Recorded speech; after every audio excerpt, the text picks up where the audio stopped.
What are we making today? We're making kalbi-jjeem. So these are all the ingredients you need? Yes. This is more of a cook-along instead of a recipe. I'll give recipe estimates later. We'll have carrots, we have garlic, onion, ginger, kombucha squash. Kombucha.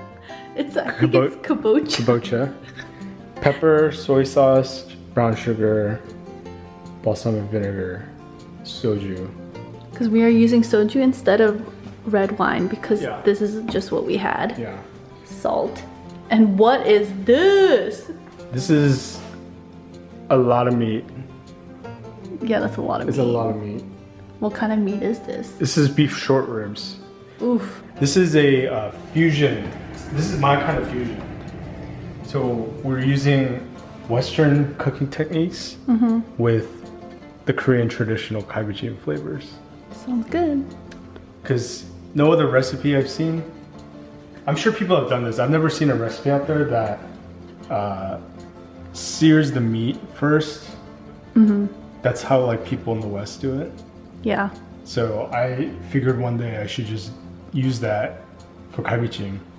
And Yeah. I've been doing it ever since. Dang, your eye bags are really intense. Is it? We had a couple late nights this weekend Doing what? playing games. And we're gonna use this giant, I think it's 14 quart Dutch oven that I got for my birthday once. What if you cook ramyun in that?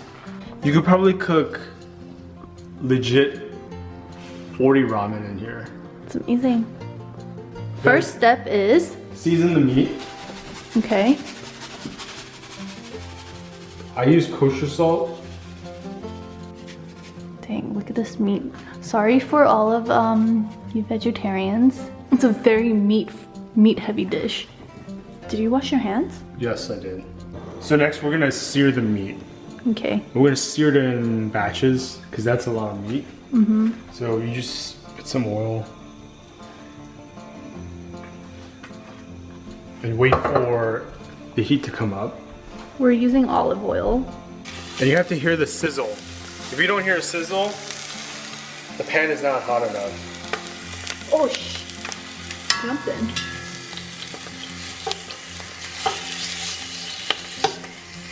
You hear that sizzle? It's such beautiful sound. Alright, so you want to sear the meat until it gets golden brown.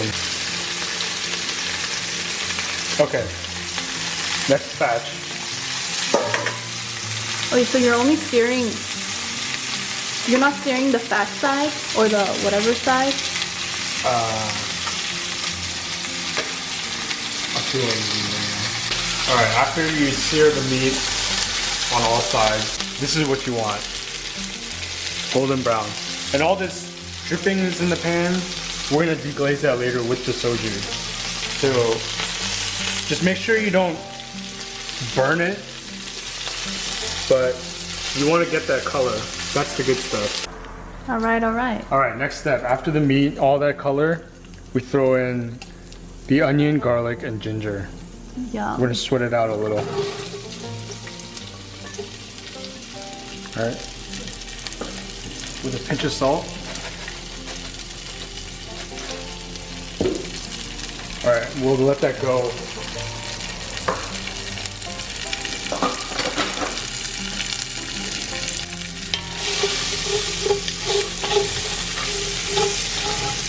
This smell of garlic, onion, and ginger is amazing. Alright, after it's sweated out for a while and turns translucent, we deglaze the pan. We're using soju. Why do you have to use alcohol? I don't know, I didn't make the rules. Oh. Is this what deglazing is? Yeah. Oh. So you can use red wine. I don't have red wine, so I use soju. I think it just adds a depth of flavor. Here we go. Damn, that's a lot of soju. Okay, but we're gonna reduce this down. So it's only about a third. Reduce it until like a half or a third left. And as you're doing this, you see all the brown bits, you scrape them off, and that's gonna create flavor in your soup. So make sure you get all those bits. So it's reduced by about half. So now we're ready to put the meat back in. All right, so the meat goes back in. Now, I would put chicken stock in, but don't have chicken stock. So what are you gonna put in instead? Water.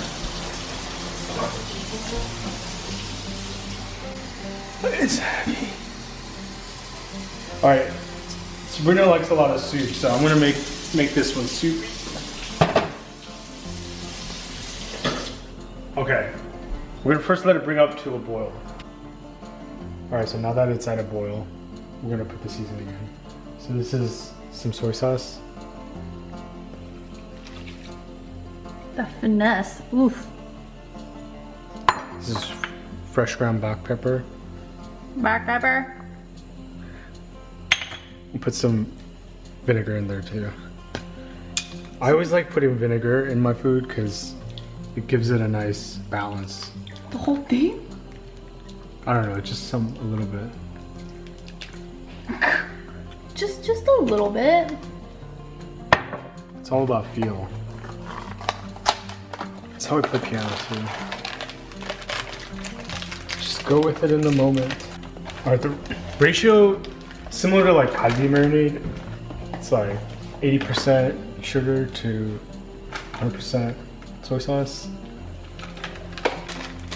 Korean food actually has a lot of sugar in it. Mm-hmm. Some people may be shocked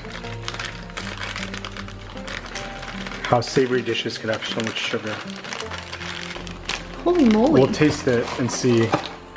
Then stir it all up.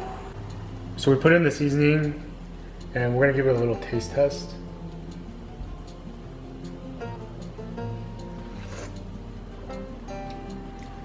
Yeah, that's good.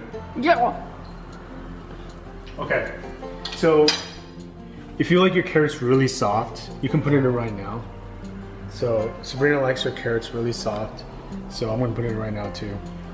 Otherwise, you can put it in 30 minutes before you're done, or like an hour before, depending on the texture you like in your carrots. That was like 2 pounds of carrots and it looks like there's nothing in it. So now we're gonna just let this go for minimum 2 hours, but preferably 3 to 4 hours. And you don't want it to be boiling. You just want it to be a gentle simmer. Can't even eat this yet, so sad. And as we go, we'll show you, but we're gonna skim some of the fat on top because there's a lot of fat in short ribs. Okay, see you in a few hours. Bye. So what is this? This is the oil that I skimmed off, so it's hard to get only oil, but Jeez. It's all oil that comes from this. it's been like 3.5 hours now. Look at that. Oh my god, it smells so good. So why do you simmer for such a long time? So what's the benefit? Part of it is the meat, so it gets tender. Because otherwise it'll be tough. Yes. This is the same cut of meat as kalbi, but kalbi they cut it thinly, so you don't necessarily taste how tough it can be. But So this type of cut is best for long braising. So now he's skimming the oil out. So my contribution to this dish is cleaning out the squash. So you see, I took the seeds out. You can make squash seeds later with that by just roasting them in the oven. And then I cleaned it out with a spoon. So we're gonna bring it back up to a boil and put in our kabocha squash. So you can cut it into however big or thin or small piece you want. just cut them in the same size so that they cook the same. So from cutting that, I got this weird film on my skin. It looks so creepy. Oh my god. It's like back in the day when you used to put glue on your hand and waited for it to dry and then peeled it off. Now time to add the duck. Then how long are we gonna simmer this for? A couple minutes, just until the duck is ready. Then we'll eat it. That's the final step. Yummy! Be sure to subscribe to our channel. Like and comment.